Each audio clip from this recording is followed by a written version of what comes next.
Si Blue Book m'était conté, comment tu le raconterais? Alfred Mazur, qui est le créateur à la fois du premier Blue Book ou le premier Bild Verhalen et à la fois du premier contenu, était fan de Jiu-Jitsu. Il était lié avec un professeur en Hollande qui était un des personnages de ces bandes dessinées. Et alors après, au moment où les Allemands se sont intéressés de trop près à ces petits livres, il a arrêté parce les Allemands voulaient que son personnage soit un mentor nazi. Et donc, il est passé au cinéma. Et il a fait exactement la même chose que ce qu'il faisait avec ses petites bandes dessinées, mais au cinéma. C'est-à-dire du policier, du jiu-jitsu, des courses-poursuites.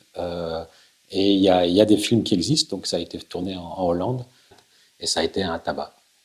Et donc, maintenant, tu reprends l'idée. Et on reprend l'idée, on en a fait un en hommage à l'auteur, on en a fait un qui reprend tout à fait sa logique, une image par page. Et on a proposé à des auteurs contemporains aussi de reprendre le format, une image par page, sous une forme bande dessinée comme ceci. Et on a 12 titres actuellement. Et alors ce qu'on fait, c'est qu'on les propose pas à la criée comme les cigarettes à l'époque, mais dans des distributeurs automatiques. Donc dans les spirales, à la place des gaufres, on y met des livres. Et ça coûte 5 €. C'est des machines soit à pièces, soit avec des cartes. Aujourd'hui, il y a des cartes sans contact. Oui.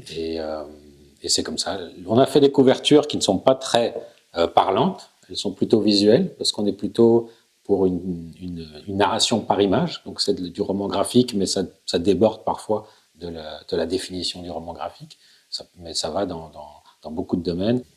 Les distributeurs automatiques sont vraiment des bandits manchots. C'est-à-dire que dès que vous avez quelque chose sous vitre et que vous pouvez glisser des pièces pour le voir tomber et éventuellement l'avoir, les gens mettent des pièces. Donc il y a une partie qui est tout à fait en dehors d'un autre attrait, qui est l'attrait de la machine et de la nouveauté.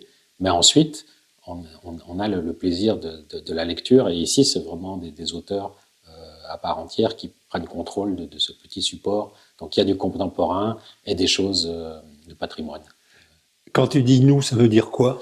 On est une ASBL, on est 3 pour l'instant à travailler là-dessus, avec Nicolas Grolot et Francesco De Fourni.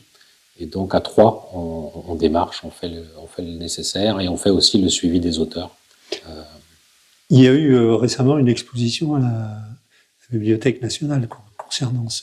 Oui, concernant les petits formats. C'est-à-dire les petits formats en général. En fait, en Belgique, on a été pas mal dynamique au niveau des formats.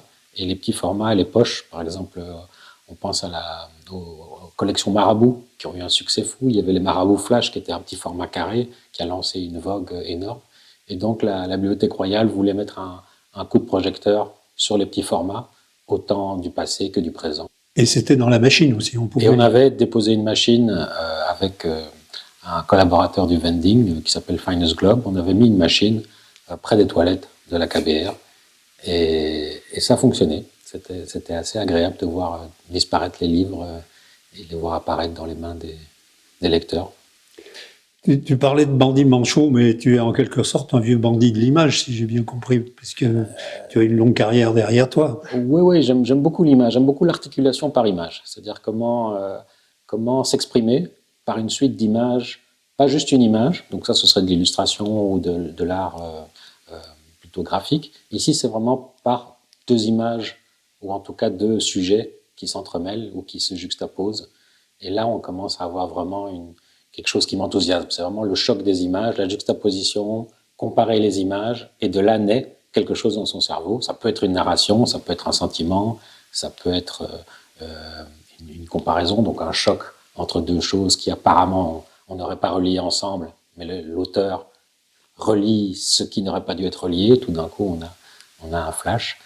Tout ça m'intéresse très fort et intéresse le projet en général. La bande dessinée avant était populaire parce qu'elle était dans le lit de presse. Et avec le livre, c'est devenu très cher. Et nous, on voulait revenir à un livre à un prix de presse. 5 €, c'est pas quelque chose qui vous coupe votre budget. C'est non seulement du point de vue du contenu, mais ça va jusque dans les détails. Par exemple, quand je vois le numéro 12 de la Kryptonique qui parle des patrons, oui. Des patrons de la BD, c'est-à-dire les formats divers, et avant la BD, bien entendu, depuis le début de l'illustration et du texte, et même avant l'invention du papier.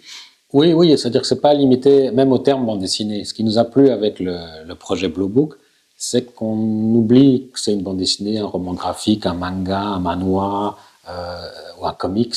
C'est juste une articulation d'images. Et donc tout d'un coup, ça ouvre un spectre et ça permet d'aborder des sujets très très larges qui peuvent s'intégrer à cette idée de narration par image. Il y a un des numéros qui nous plaît bien, c'est celui-ci, qui est Lucien Deroucq, qui est la personne qui a fait l'étoile de l'Expo 58. Et en fait, dans ce livre-ci, on voit toute l'évolution de son graphisme, la façon dont certains projets ont été développés. Et donc, c'est une narration parce que c'est petit à petit son projet commence à s'affiner, mais c'est pas une narration en tant que telle parce que c'est pas lui qui a décidé de raconter une histoire, c'est l'histoire d'un de ses projets. Comment est-ce que d'images qui vont dans tous les sens, il arrive à ce logo fixe qui a été vraiment tamponné sur tous les yeux des personnes qui ont été à l'Expo 58 et bien au-delà. Avec les Blue Books, c'est que notre idée, c'est que chaque livre est une piste. Chaque livre est une piste qui a été poursuivie jusqu'où l'auteur pouvait aller. Et donc, ils ne sont pas, c'est pas une série en tant que telle, c'est-à-dire que vous pouvez pas à chaque fois retrouver le même plaisir, retrouver le même personnage, retrouver le même genre. Il n'y a pas du tout de ça dans Blue Book. Mais par contre, l'idée, c'est que c'est chaque fois une nouvelle piste et on essaye de multiplier les pistes. Donc, c'est pas une collection, c'est plutôt une volonté de dispersion et de diversité, d'ouvrir sur la diversité avec un même format, c'est-à-dire que c'est toujours le même nombre de pages et c'est toujours le même papier, c'est toujours la même formulation, mais comment on peut amener le lecteur ailleurs avec le même véhicule, si vous voulez. Un auteur qui imprime sa marque, mais qui est une marque unique pour une œuvre unique. Donc ça, c'est présenté comme on présente des choses vraiment mainstream, et à la fois les gens ont accès à quelque chose qui est tout à fait soit local, soit patrimonial, et qui n'est pas fait dans une volonté mercantile.